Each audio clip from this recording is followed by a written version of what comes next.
அவங்களுக்கு தெரிஞ்ச ஒரு நபரோட பாதுகாப்பு இல்லாம செக்ஸ் வச்சிருந்திருக்காங்க. அந்த செக்ஸ் வச்சதுக்கு அப்புறம் ஒரு வாரம் கழிச்சு அவங்களுக்கு பெண் உறுப்புல 38 வயது பெண் ஒருத்தவங்க வந்திருந்தாங்க. ஹஸ்பண்ட் இல்ல அவங்களுக்கு. அவங்களுக்கு தெரிஞ்ச ஒரு நபரோட பாதுகாப்பு இல்லாம செக்ஸ் வச்சிருந்திருக்காங்க. அந்த செக்ஸ் வச்சதுக்கு அப்புறம் ஒரு வாரம் கழிச்சு அவங்களுக்கு பெண் உறுப்புல பட்டாணி மாதிரியும் மிளகு மாதிரியும் காலிஃபிளவர் மாதிரியும் கட்டி கட்டியா வந்தது. அதுக்கு நான் ஒரு டாக்டர் கிட்ட கன்சல்ட் பண்ணேன். அவங்க ஒரு ஆயின்மெண்ட்டும் ஒரு ஆசிட் மாதிரியான ஒரு லிக்விடும் கொடுத்தாங்க. அதை நான் போட்டேன். அந்த இடத்துல புண்ணாச்சு, அந்த கட்டி எல்லாமே கொட்டிச்சு. ஆனா திரும்ப ஒரு 15 நாள் கழிச்சு எனக்கு முன்ன விட அதிகமா கட்டி மாதிரி வர ஆரம்பிச்சிருச்சு. அதுல வலி தாங்க முடியல, எரிச்சல் இருக்கு, என்னால நிம்மதியாவே இருக்க முடியல அப்படின்னு சொன்னாங்க. அதுக்கப்புறம் எக்ஸாமின் பண்ணி பார்த்த போதுதான் தெரிஞ்சது அவங்களுக்கு HPV அப்படின்னு சொல்லக்கூடிய ஹியூமன் பாப்புலோமா வைரஸ் இன்ஃபெக்ஷன் இருந்திருக்கு.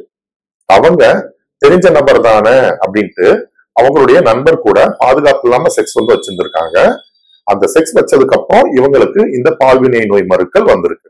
சோ எவ்வளவுதான் தெரிஞ்ச நபரா இருந்தாலும் பாதுகாப்பட்ட உடலுறவு வைக்க கூடாதுன்றதை நீங்க தெளிவா புரிஞ்சுக்கணும்.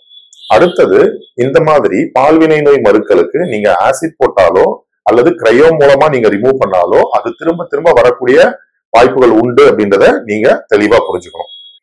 அந்த மருக்கள் பாதுகாப்பட்ட உடலுறவுனால ஏற்பட்ட பால்வினை நோய் மருக்கள் அப்படின்னு அவங்களுக்கு விளக்கி அவங்களுக்கு நோயின் அறிகுறிகளுக்கு தகுந்த ஹோமியோபதி மருந்துகள் கொடுத்தேன். அதுக்கப்புறம் இப்போ அவங்க அந்த மருக்கள் நீங்கி ஹாப்பியா இருக்காங்க. சோ இந்த மாதிரி பிரச்சனைகள் வராம இருக்கணும் அப்படின்னா நீங்க எவ்வளவுதான் தெரிஞ்ச நபரா இருந்தாலும் பாதுகாப்பற்ற உடலுறவு வைக்க கூடாதுன்றதை தெரிஞ்சுக்கணும். இந்த மாதிரி மருக்கள் வருது அப்படின்னா அதுக்கு நோயின் அறிகுறிகளுக்கு ஏற்ற ஹோமியோபதி மருந்துகள் நல்ல பலன் தரும். ஒவ்வொரு வகையான மருக்களுக்கும் ஒவ்வொரு வகையான மருந்துகள் இருக்கு. இப்போ இந்த போட்டோஸ்லாம் நீங்க பாக்குறீங்க அப்படின்னா மருக்கள் தான், ஆனா எத்தனை வகைகள் இருக்கு அப்படின்றத நீங்க பாருங்க. ஒண்ணு காலிஃபிளவர் மாதிரி இருக்கும், ஒண்ணு செவந்து இருக்கும், ஒண்ணு பால் மரு மாதிரி இருக்கும், ஒண்ணு வெள்ளை கலர்ல இருக்கும், ஒண்ணு பிரவுன் கலர்ல இருக்கும். சோ இந்த மாதிரி மருக்கள்ல பல வகைகள் உண்டு.